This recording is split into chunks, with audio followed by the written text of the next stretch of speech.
Nananawagan ng pamunuan ng Barangay Tagaran, Kawayan City sa mga bumibisita sa kanilang barangay, partikular na ang mga campers na pumupunta sa sports complex dahil sa pag-iiwan ng mga ito ng mga basura. Sa panayam ng IFM News Team kay Kapitan Benji Balawag, sinabi nito na isa sa kanilang pinangangalagaan ay ang pagpapanatili ng malinis na kapaligiran. Naniniwala ito na kapag malinis ang paligid, may iwasan ng pagkalat ng anumang sakit sa komunidad. Gayunpaman nitong nakaraang araw ay kapansin-pansin ang mga kalat na naiwan ng mga individual na umano'y nag-camping malapit sa BGD Sports Complex. Dahil dito nananawagan ng kapitan sa lahat ng individual na nagtutungo sa kanilang barangay na maging responsable at madisiplina pagdating sa kanilang mga basura. Regarding sa basura, kaya nga tayo nagpalagay ng bawat purok ng isa, may dalawang MRF sa bawat purok para doon na itatapon yung mga basura. So, meaning to say, na-contain naman namin yung magtatapon ng basura. Actually, 2 consecutive times na kaming na-awardan ng cleanliness. Yung iba, mga dayuhan, di siguro nila alam yung policy natin. So kung saan-saan na ulit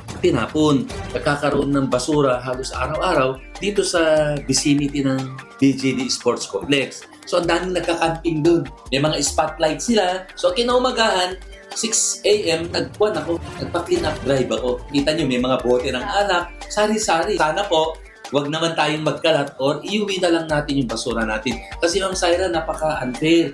Andito kami, linis ng linis. Yung mga taga rito, alam na nila yung advocacy ko about basura na talagang pag kami nagtapon, pinamumulta ko. Ang panawagan ko, hindi lang dito sa barangay namin. Gawin din nila sa kapaligiran nila, sa bahay nila. Kahit saan barangay. Hindi lang dito sa barangay Tagaran, kundi gawin din nila lahat. Para joint effort, lahat tayo malinis, di ba? Napakaganda ng feelings pag malinis ang kapaligiran mo. Pero kung marumi, di ba, saan ba nag-uumpisa ang sakit? Sa dumi.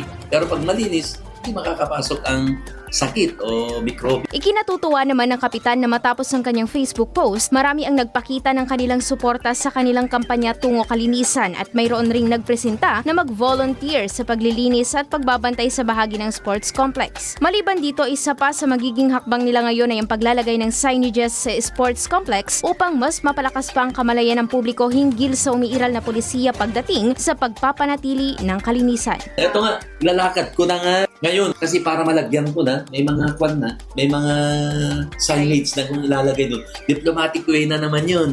Sabi ko, pakipulot na lang. Ganun po, maraming salamat. Marami naman nag-comment doon sa kwan ko. May nag-volunteer din na bigyan ko daw ng authority. Tapos siya na lang daw yung mag-iikot. So maraming maganda yung kwan ko.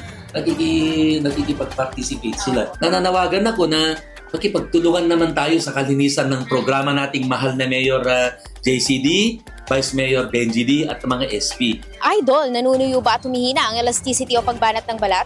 Bumababa ang fat level sa ilalim ng balat, gayon din ang collagen availability sa katawan, kaya naman 50 pa lang mukha ay kulubot na. Para mapigilan ang mabilis na pagtanda, mag-DTX 500 na. May antioxidants at vitamins, polyphenols at flavonoids na pumipigil sa collagen degradation. Sikreto sa pagiging young looking mo. Para maging healthy, mag-DTX 500 palagi. Para sa IFM News, ako si Idol Zaira Contapay. Idol! IFM News.